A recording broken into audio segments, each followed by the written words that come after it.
श्रोता प्रेमियों, मैं राम सागर शास्त्री आप लोगों के समक्ष एक कहानी रखने जा रहा हूं। तोता मैना की कहानी। एक बार की बात है, हिमालय पर्वत के सघन जंगल में एक आम के वृक्ष की डाल पर तोता और मैना बैठे हुए आपस में बातचीत कर रहे हैं कि आम्र वृक्ष छाया कै श्रोता, अते की साख रहे एक तोता, ताढ़िंग मैना अति छविधारी, रहे परस पर बैन उशारी। तोता ने मैना से कहा, देख मैना, औरत से बड़ी स्वार्थी और बेवफा जात कोई नहीं होती है। अपने स्वार्थ को सिद्ध करने के लिए वह कुछ भी कर सकती है। मैना ने कहा, तोते ऐसी बात नहीं है। तोता ने कहा, मैना, इसका एक उदाहरण है मेरे पास। इस कहानी को सुनकर मुझे यह बताओ कि पुरुष और औरत में कौन स्वार्थी है और कौन बेवफा है। आज तोता उदाहरण के तौर पर मैना को एक कहानी सुनाने लगा। उसने कहा, मैना, एक बार की बात है, एक गांव में 3 दोस्त रहते थे, जिनमें एक राजा का पुत्र था, दूसरा साहूकार का पुत्र था और तीसरा वैश्य का पुत्र था। तीनों दोस्त हमेशा साथ साथ रहते थे। एक दिन की बात है, राजा के पुत्र ने अपने दोस्तों से कहा, चलो मेरी पत्नी मायके में है, उसको घर बुला लाऊं। दोस्तों ने कहा, ठीक है चलो। तीनों दोस्त साथ साथ चले। चलते चलते पत्नी के गांव में पहुंचे। राजा का पुत्र बोला, आप दोनों लोग यहीं कहीं ठहर जाओ, मैं अकेला ससुराल जाकर पत्नी को बुलाकर सुबह वापस आ जाऊंगा। ऐसा कहकर राजा का पुत्र अपनी ससुराल को चला गया। इधर दोनों दोस्त ठहरने के लिए जगह ढूंढने लगे। ढूंढते ढूंढते उन्होंने एक बहुत पुराना मकान देखा। उस मकान के पास पहुंचे तो देखा मकान के बाहर एक बूढ़ी औरत खड़ी है जो रो रही है। उन दोनों को देखकर बुढ़िया बोली, बेटा तुम लोग यहाँ क्यों आए हो? उन दोनों ने कहा, बूढ़ी माँ, हम लोग यहाँ ठहरना चाहते हैं। बुढ़िया बोली, बेटा यह मौत का घर है, यहाँ मत रुको। साहूकार का पुत्र मकान के अंदर झांक कर देखने लगा। उसने देखा एक सुंदर लड़की मकान में झाड़ू लगा रही है। साहूकार ज्यादा उस पर मोहित हो गया। उसने वैश्य के पुत्र से कहा, दोस्त इस लड़की से मुझे मिलवा दीजिए। वैश्य पुत्र ने बुढ़िया से पूछा, बूढ़ी माँ, इस मकान के अंदर ये लड़की कौन है? बुढ़िया ने कहा, बेटा वो एक वैश्या है, जो इसके पास जाता है उसे ये नागिन बनकर डस लेती है। परंतु साहूकार ज्यादा नहीं माना। वैश्य पुत्र ने उसके लिए रास्ता बनाया। साहूकार ज्यादा वैश्य के साथ एक कमरे में गया। इधर वैश्य पुत्र ने उस बुढ़िया से पूछा, बूढ़ी माँ, क्या वह सचमुच नागिन है? बुढ़िया ने कहा, हाँ पुत्र, वो नागिन ही है। अब तुम्हारा दोस्त जीवित नहीं बचेगा। वैश्य पुत्र विचार करने लगा कि जे न मित्र दुख हो ही दुखारी, और नहीं बिलो कत पातक भारी। यदि मैं मित्र की रक्षा नहीं करता हूं तो बहुत बड़ा पाप लगेगा। उसने तलवार उठाई और उसी कमरे में पहुंच गया जहां साहूकार ज्यादा और वैश्या लेटे हुए थे। देखा दोनों सो रहे हैं।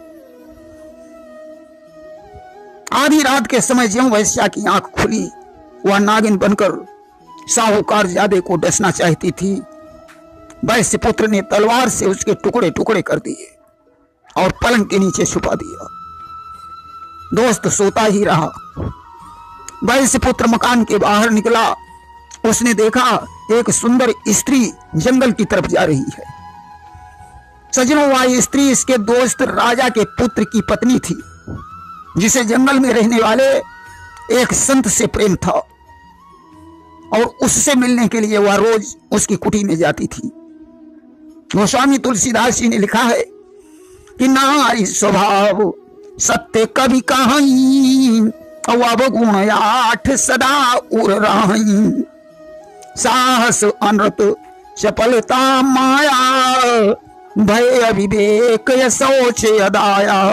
आज राजा के पुत्र की स्त्री पति के सो जाने के बाद चुपचाप अपने बिस्तर से उठी और संत की कुटी की तरफ चल पड़ी। इधर वैश्य पुत्र उसके पीछे पीछे चला। स्त्री कुटी में चली गई।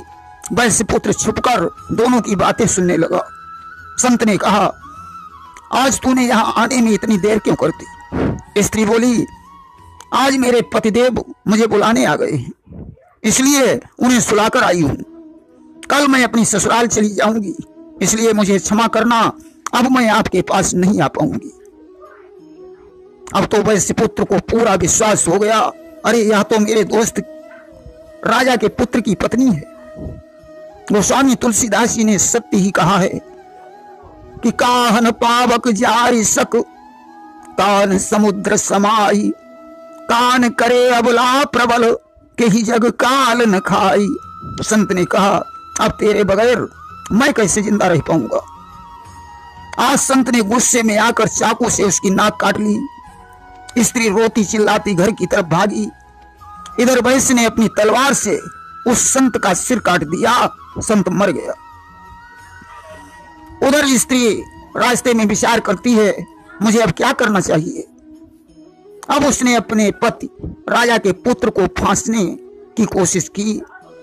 सत्य कहा गया है, त्रिया चरित्रम पुरुषस्य भाग्यम, देवो न जाना कुतो मनुष्या। तो बरामदे में आकर चिल्लाने लगी। गांव के लोग दौड़ पड़े। उसने कहा, इस राजा के पुत्र ने मेरी नाक काट ली। लोगों ने उसे पकड़कर राजा के हवाले कर दिया। इधर वैश्य का पुत्र संत को मारकर लौटा तो उसे एक मंदिर दिखाई पड़ा, उसमें बैठ गया। तब तक वहां 4 चोर आ गए। वो काली माता का मंदिर था। चोरों के सरदार ने माता से प्रार्थना की कि हे मां, अगर आज मुझे बहुत सा सोना मिल गया तो रात ही में मैं एक राजा की लड़की की भेंट चढ़ाऊंगा। चोर वहां से चले गए, धन लूट कर लौटे। एक राजा की लड़की को पकड़कर बलिदान के लिए ले आए। सरदार ने एक चोर से कहा, इस लड़की को ले जाकर बलिदान कर दो। बाकी चोर बाहर खड़े रहे। जब उस चोर ने उस लड़की को मारना चाहा, वैश्य पुत्र ने तलवार से उस चोर को मार डाला और लड़की को छिपा दिया।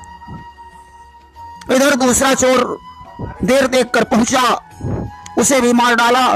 धीरे धीरे 4 चोर मारे गए। अब वैश्य पुत्र ने लड़की से कहा, अब कोई चिंता नहीं है, चलो मैं तुम्हें तुम्हारे घर छोड़ देता हूं। कवि ने सत्य कहा है कि नारी जब प्रकृति रूपिणी है, नाना प्रपंच कर सकती है, पर जागृत आत्मा के मन में भ्रम तिमिर नहीं भर सकती है। रास्ते में उस लड़की ने वैश्य पुत्र